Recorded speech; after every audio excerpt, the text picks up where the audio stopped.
Hi, it's me, Ahisha. This is Inner Alignment, and today we're going to talk about shifting identity. Why is shifting identity such an epic thing? Well, we are what we identify as, right? We are always creating a concept of who we think we are. So it's either a program that we've adopted as a child, we've often been told by parents, friends, family, you're this, you're that, and we've taken it on board, we believe it. You might believe, oh, I'm intelligent, or I'm artistic, or I'm not artistic, I'm this, I'm that. And then we just continue going around life, perpetuating these concepts of self. And then we go into the world and we create an image. And I love this technical world we live in, like social media, because it reflects this back to us. I think, I'm older, and it was on the 90s when social media, Facebook and everything started. And so I remember how I shifted in consciousness because I started posting daily, like status updates. And I didn't notice it at the time. Like, why would we notice? And I wasn't really that awake anyway. But looking back, I see how it changed my self-concept. I became a narrative. I was always thinking in posts. What am I going to post? What am I going to send out to the world? And then it was also very programmed, through media, that we like to be image driven. Like, who am I imagining myself to be? So I went out into the world at 19. I moved to Spain, and I was working as a dancer, and really wanted to get past the image I had at high school and become this new person. So I was creating a person, and I think very much we're always doing this. We're creating a version of ourselves that we want to be, or which we think is either going to be cool, acceptable, lovable, whatever it is for each individual, right? So yeah, just looking at this, we're often, when we're unconsciously doing it, it's usually from a place of lack or wounds, like I'm not enough, I need to be something else. And so we'd decide, well, what would this someone else be like, look like, act like, and I'll be that. And I remember really consciously doing that. It's many years ago. I had a friend, and I looked at her and I thought, oh, she's so popular and everybody loves her. I was very shy, very awkward. And I made a decision in my own mind at that time, I'm going to be like her, because I'm not, like, who I am is not enough. Definitely not enough. In my head, I wasn't enough, wasn't worthy, wasn't lovable, and I was carrying a whole heap of baggage from childhood that I'd created those beliefs from. It was never real, but I didn't know that at the time. But just looking back, they say hindsight is a good thing, and this is why. So I chose to model this woman and create this new version of myself. And so I can see how, in posting on Facebook, I was living within this character. And this really went on so much of my life. I worked in music, and I just really wanted to be. I worked I reviewed bands, went to festivals. I didn't believe I could sing or be a musician back then. That's many years ago. But I was living in this orchestrated self of cool. I was cool, and I knew people, and then I was I moved to London from Australia, and I was very obsessed with self-image. So was everybody else. This is the world that I lived in at the time. So it wasn't until I went through my awakening, which was around 2011, that things started dramatically shifting for me. And I guess that was the first time I became self-aware.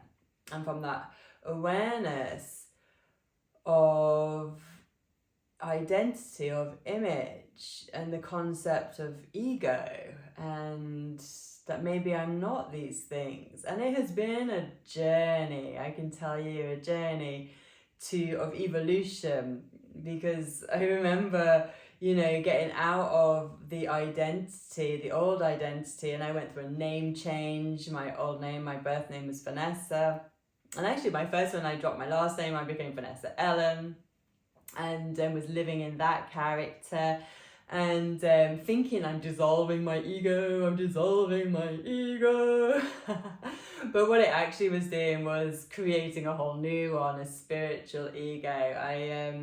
I took the path of Bhakti, the path of yoga, and took on the new name Ahisha, which is still my name now. And very much at that time, I'd bypassed everything I didn't like about Vanessa and just like buried her, like even invested in the stories of a step in, of a soul correction, and my path was like the medicine path, and consciousness expanded, and I was seeing reality from, oh wow, I'm not this body, so what am I? And was able to see like multiple dimensions and different races of beings, and was like, and I remember back at that time was happily identifying as a cosmic being. That was way better than being Vanessa, because she sucked in my world. And so years of all these fun adventures, and the time came when I stopped identifying as that. Like I said, I got into like the Bhakti and Kirtan path, and then I was like, yes, I'm going to be a holy person, and started identifying as that, and until that got destroyed. And so eventually in my reality I realized that none of it is real. None of these identities are real. They're all created by me. So why am I sharing that? Because we all do it. This is the human condition. This is what it is to be egocentric, to be ego-identified, to live from this space of a perceived self. And when we walk the path of surrender, the path of letting go, what's really being asked is to let it all go, to let go of the programmed identity, the identity that we grow up in, the identities we create for ourselves, even the spiritual identity. And in yoga we talk about Kali Ma. She wears the heads around her neck in lots of the pictures, and each head is like a chopped identity. So this is kind of showing us that this is the human experience. This is the spiritual experience, is to keep forming egos, and they keep getting chopped off and recalibrated, and then eventually we become ego-less. That is the hope. And I've seen this a lot. For many years I worked in plant medicine ceremonies, hosting them, supporting them, but I've really been with hundreds of people going through transformation, going through ceremony. And the thing I noticed really with these plant medicines, ayahuasca, psilocybin, mushrooms, is it takes down the ego self. That's the first thing that is coming in. It's a dissolving of the identity, the self-perception. And so when that starts to dissolve, and there can be great fear, there's a great clinging, because it feels like a death. It feels like we're dying. And essentially that's what's happening. The identity is dying. So everything that we've built a reality around is essentially dying, and there can be a great fear. So many people stop, push back, like, no, and don't go any further. But like they always say, that the warrior path is to surrender, allow the dissolving, allow the letting go. And what then happens is what is truly inside starts to emerge. And I remember this one ceremony, it was so beautiful. It was a man actually who'd come, and it was that moment where he just let go, and I just saw it, and then he just started dancing, and he was like, I just looked at him and he was egoless and had this big smile on his face, and it was like, that's the moment when there's no self-perception, when there's no ego with its stories and its protection, then we are free. It's not that there's nothing left, there's the essence is left. What is truly us is left. And then that essence is like just sahaja, spontaneous upwelling, very joyful, very playful. And yeah, it's been beautiful to witness. And then in myself, allowing again, dying, rebirthing, dying. And it's more like the spiritual path becomes being very good at dying, very good at allowing what's not true to fall away. And just knowing that, like a hydra, another ego, another identity will want to form itself, and just not getting attached to it and allowing it to drop away. And so that I can once again, and you can once again return to the natural essence that is within. And the more I tune in with the natural essence, the spontaneous upwelling, I can really understand, like in the Bible where they say, you know, to enter the kingdom of heaven, it's to be like a child. Because this essence is an innocence. It's an innocent curiosity. It's just like, oh, wow, the world, ooh, cool, yay. And for me, that is presence. And we can really look, like when a baby is born, they're just present. They don't have an ego. I think that doesn't come till they're around 2. So we're returning to that state of pre-programming, just a natural upwelling, not a contracting. We're not looking into the world to reflect back. Who am I? What am I? And holding a shell around ourselves to contain that. Instead, we're just freely being whatever is alive in the moment. And so, yeah, this is really the aim, to be in creator consciousness, to be in unity consciousness, is to be in full surrender and allowing whatever wants to come through. So like this moment, speaking these words, I didn't plan this. I don't know what I was going to say. I'm just trusting that whatever I say is the perfect thing. So allowing that consciousness that identifies as a somebody to ease back, to just ease back into the background and let go of its judgment and just allow life to happen. So I've had friends say, well, you need an ego to be in the world. And I can understand why that might be thought as such, because the question is, well, how do you be in the world if there's no ego, there's no identity? But it turns out the world just whirls. And I notice, like, my body gets up, it does things.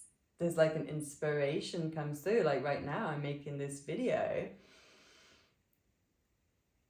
But truly, I know if I'm in an alignment, it's not coming from a mind. It's not coming from, there's no need or want. It's just a happening. And I can see that there's that part of myself just kind of going, okay, curious. This is happening. And then I keep reminding myself, can I just allow it to keep happening? Can I allow it to be? Can I just trust that it is what it is? And to keep filming, to keep recording, and just let it go into the world. And then that becomes my spiritual practice of allowing, of surrender. So not just about videos, like whatever you're doing in life, can you just be with it? Just be with it doing. Let go of the idea that it needs to be anything else. That's really what it is to live in alignment. That's what flow state is. I'm just doing a course, Find Your Creator Within. And I didn't really plan that either. It just came through. But as I've witnessed it coming through, I can see what's happening through me is an invitation for everyone on the course to connect to this essence, this childlike fun quality. So to write music, to be with music, it's a struggle. We can do it from the brain, like, because it's maths, right? We can logic our way into it, but it's not fun. But once we kind of dismiss the thinking mind, dismiss the judging mind, find the pulse of life, allow playfulness, like the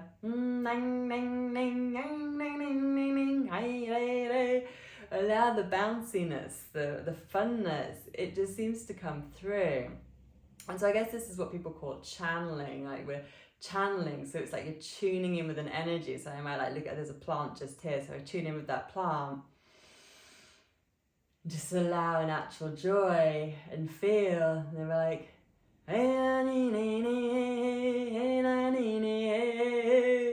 and just allowing things to come out with a, oh, that was fun, that was curious.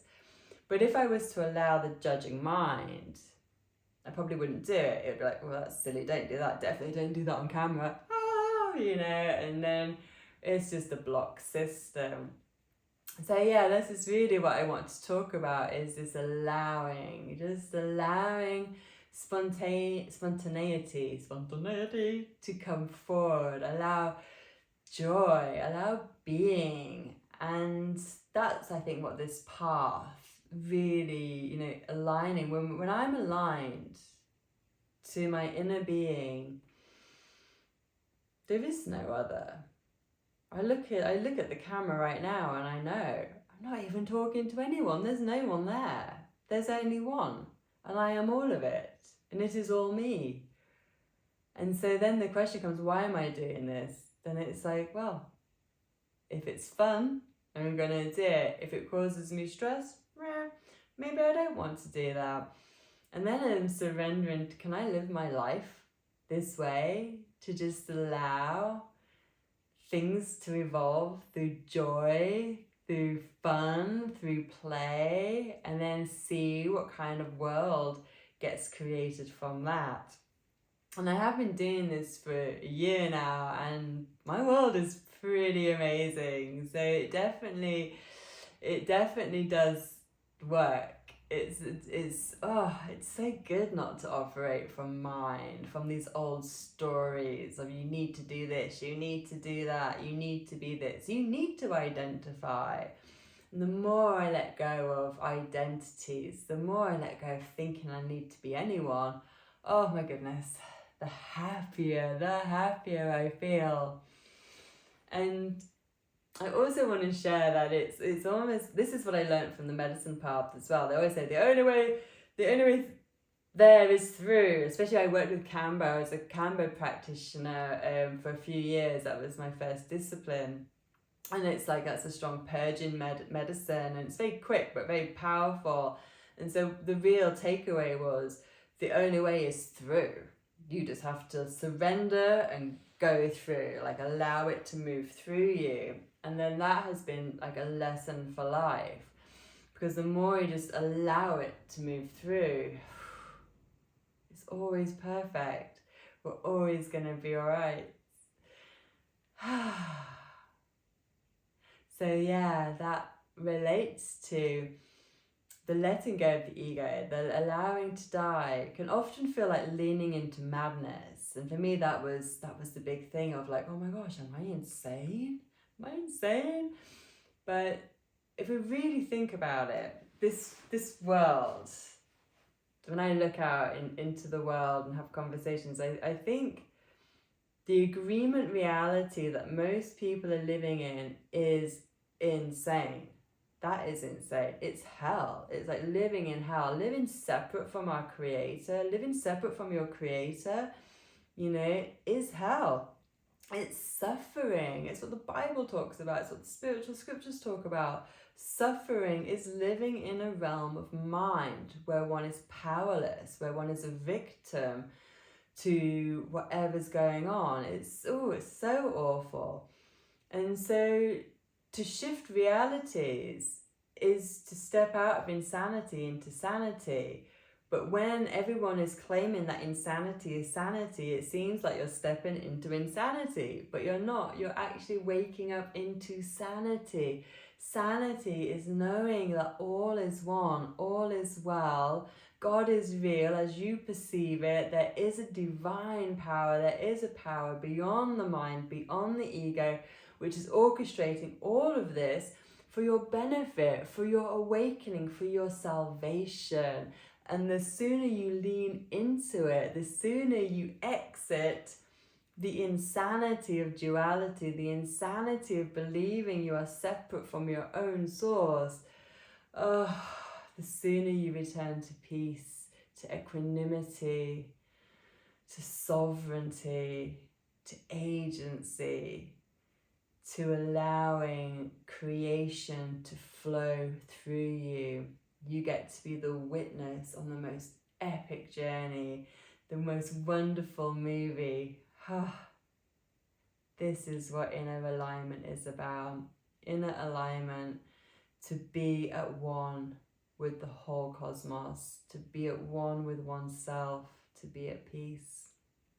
So I hope this video was informative. I hope it brought you some answers. Maybe you're questioning your own sanity. Well, I invite you to look at that. What is sane?